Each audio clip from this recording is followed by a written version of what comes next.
अस्सलामुअलैकुम जी फ्रेंड्स। आज का जो हमारा टॉपिक है वो है eigen function and eigen value of L G operator. तो हम लोगों ने क्वांटम मैकेनिक्स 2 की सीरीज स्टार्ट की हुई है। इस सीरीज में हम इन टॉपिक्स पर पिछली वीडियोस में बात कर चुके हैं। ये देखते जाएं।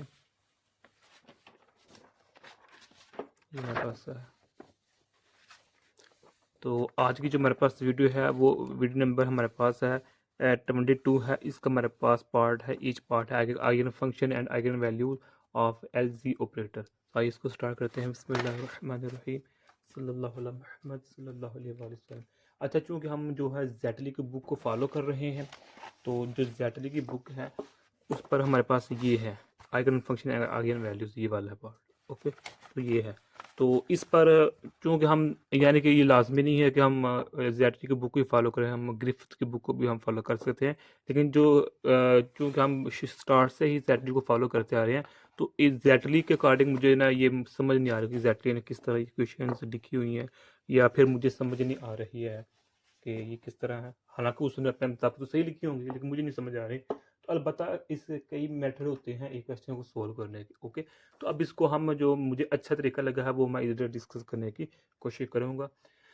अच्छा, तो सबसे पहले देखें कि जो हमारे पास आइगन वैल्यू और आइगन फंक्शन क्या होता है। इसको अगरचे मैंने, यानी कि देखें, जब हमने ये स्टार्ट किया था ये पार्ट, इसमें मैंने डिटेल में डिस्कस किया था कि मिसाल के तौर पर एक हमारे पास जब ऑपरेटर किसी फंक्शन पर, जब एक ऑपरेटर किसी फंक्शन पर अप्लाई होता है, तो उसके नतीजे में अगर सेम फंक्शन आ जाए तो उस फंक्शन को हम आइगन फंक्शन का नाम देते हैं। और उस आइगन फंक्शन के साथ जो हमारे पास वैल्यू होती है उस वैल्यू को हम आइगन वैल्यू का नाम देते हैं। और उस मुकम्मल इक्वेशन को हम आइगन वैल्यू इक्वेशन या सिंपल आइगन इक्वेशन का नाम देते हैं। ओके, यानी कि अब देखिए हमारे पास एक ऑपरेटर है, जो इसी को ले लेते हैं। ये हमारे पास एल जी ऑपरेटर है। ओके, जब इसको हम अप्लाई करते हैं किसी फंक्शन पर, ये मेरे पास वसाई फंक्शन है, तो इसके नतीजे में हमारे पास अगर सेम फंक्शन मिल जाए तो ये मेरे पास क्या होगा, आइगन फंक्शन होगा। इसके साथ जो वैल्यू मिलेगी ये मेरे पास क्या होगी, आइगन वैल्यू होगी। ये हमारे पास ऑपरेटर होगा, तो इस इक्वेशन को हम देंगे आइगन इक्वेशन या आइगन वैल्यू इक्वेशन है ये हमारे पास। ओके, तो अब ये मेरे पास एल जी जी ठीक हो गया। हम सपोज कर लेते हैं, सपोज क्या करते हैं कि ये जो मेरे पास फंक्शन है ये थ्री डिमेंशनल फंक्शन है। और जो थ्री डिमेंशनल फंक्शन है ये स्फेरिकल पोलर कोऑर्डिनेट्स वाला फंक्शन है। ओके, कौन सा स्फेरिकल पोलर, यानी कि अगर इसकी मैं डायग्राम बनाऊं इधर, तो ये इस तरह होगा इसकी। हम सपोज करते हैं ये एक्स एक्सिस है, ये वाई एक्सिस है, और ये मेरे पास क्या है, जी एक्सिस। ये एक्स एक्सिस है, ये वाई एक्सिस है, और ये जी एक्सिस है। ओके, तो अब ये हमारे पास पॉइंट पी है और इसका पोजीशन आर हमारे पास। ओके, अब चूंकि इसको हम स्फेरिकल पोलर फॉर्म में लिखने लगे हैं, तो ये हमारे पास पी नाम देता है इस पॉइंट को। ये आर थीटा और फाई का फंक्शन होगा। आर ये हो गया, थीटा हमारे पास ये हो गया, और हमारे पास ये फाई हो गया। ओके, ये मेरे पास स्फेरिकल पोलर कोऑर्डिनेट्स में हमने इनको लिख दिया हुआ है। ओके हो गया। तो हम सपोज करते हैं जो मेरे पास ये फंक्शन है वो स्फेरिकल पोलर कोऑर्डिनेट्स का फंक्शन है। तो और जो हमारे हमारे पास एल जी ऑपरेटर है, यानी कि जो मेरे पास ये ऑपरेटर है एंगुलर मोमेंटम का, जो एल जी कंपोनेंट है, जो एल जी ऑपरेटर है, ये हम पहले ही जानते हैं कि थ्री थ्री डिमेंशन में होता है। यानी कि हम पिछली वीडियोज में डिस्कस कर चुके हैं कि ये मेरे पास ऐसे होता है, एल वाई और एल जी।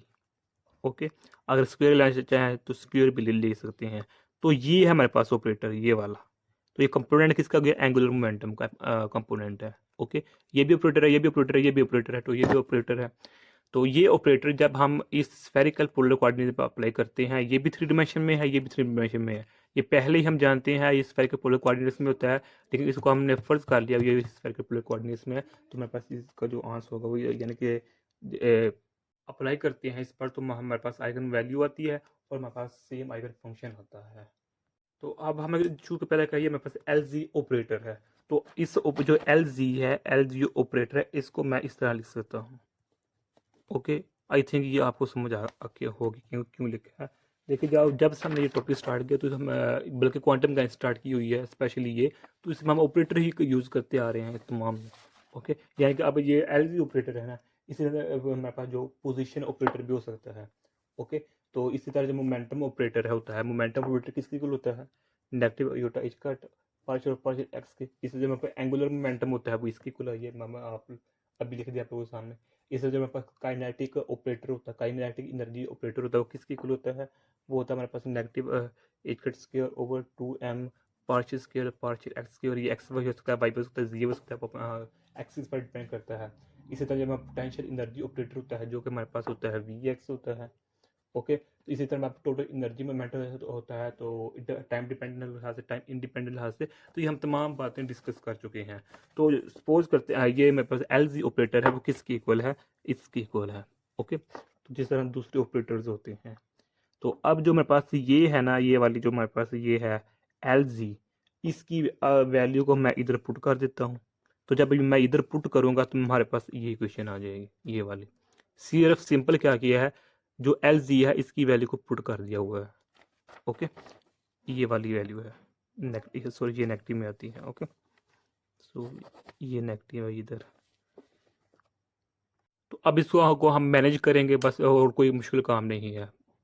ओके, ये जो मेरे पास है मैनेज यानी कि रीअरेंज करना है इसको, कि जो मेरे पास है ये वाला पार्ट इधर ही रहेगा, ये वाला बाकी उठाकर उधर ले जाएंगे तो मेरे पास बन जाएगा। अब इसको इंटीग्रेट करेंगे दोनों साइड पर तो मेरे पास ये आ जाएगा। इसको हम इस तरह लिख सकते हैं, यानी कि इसको नेचुरल लॉ की फॉर्म में लिख सकते हैं। तो ये मेरे पास कांस्टेंट है, ये नेचुरल कांस्टेंट जिसको हम सी लिखते हैं ना, सी को हम इस तरह लिख सकते हैं क्वांटम मैकेनिक्स में। तो अब ये भी नेचुरल लॉ है, ये तो इसको नेगेटिव हो जाएगा इधर आकर, तो नेगेटिव को हम ब्रैकेट की फॉर्म लिख सकते हैं। तो अब ये स्टेप है कि इस स्टेप से हम इस स्टेप को में यानी एक्सपोनेंशियल फॉर्म में हम इस तरह इसको लिख सकते हैं। अगर एक दफ़ा नेचुरल लॉग हो तो उसको हम एक्सपोनेंशियल फॉर्म लिखना चाहते हैं तो इस तरह लिख सकते हैं। इधर पी क्यू आर एस जो मर्जी लिख लें वो आप लोगों की अपनी मर्जी होती है। ओके, यहाँ तक तो बिल्कुल सिंपल था। अब मेन पॉइंट था, मेन बात आती है कि जो मेरे पास एल जी ऑपरेटर है, इसमें जब ये किसी फंक्शन पर जो कि थ्री डिमेंशन में खास करके जो स्फेरिकल होता है उसमें क्या होता है, जिस तरह मैंने ये डायग्राम बनाई कि अगर इस रूटे में मैं 2 पाई का इजाफा कर दूं, किसका 2 पाई का इजाफा कर दूं, तो मेरे पास फंक्शन होगा वो दोबारा फिर इसी पॉइंट पी पर ही मिलेगा। यानी कि ये फंक्शन है ना, तो हमें भी ये पॉइंट पी मिल रहा है इस स्फेरिकल में एक्स और वाई के प्लेन में। अगर मैं इसमें 2 पाई का इजाफा कर दूं तब भी हमारे पास जो रिजल्ट होगा वो सेम ही रहेगा। ओके, तो अब जो मेरे पास ये है, तो अब इसमें अगर मैं 2 पाई का इजाफा कर दूं तो जो मेरे पास होगा फंक्शन इसी की को रहेगा, जो रिजल्ट होगा वो बिल्कुल सेम टू सेम रहेगा इसके, ये हमारे पास। ओके, ये स्फेरिकल पोलर कोऑर्डिनेट्स की कहने प्रॉपर्टी एक तरह के। अब ये देखें, जब हमने 2 पाई का इजाफा कर दिया तो इसको मैंने अलग लिख लिया और इसको मैंने अलग लिख लिया। अब ये किसके इक्वल हो जाएगा, ये 1 के इक्वल हो जाएगा। अब ये 1 के इक्वल किस तरह होता है, हमने फार्मूला स्टडी किए हैं 2-3, कि जब हमारे पास एक्सपोनेंशियल में जब हमारे पास 2 पाई आ जाए, इसको हम पॉजिटिव मान लेते हैं, 2 पाई ये होता है एक्सपोनेंशियल, तो इसको हम इस तरह लिखते हैं I S sine 2 pi. Okay, ये मेरे पास फार्मूला है। अगर इसको हम सोल्व करेंगे तो मेरे पास 1 आएगा।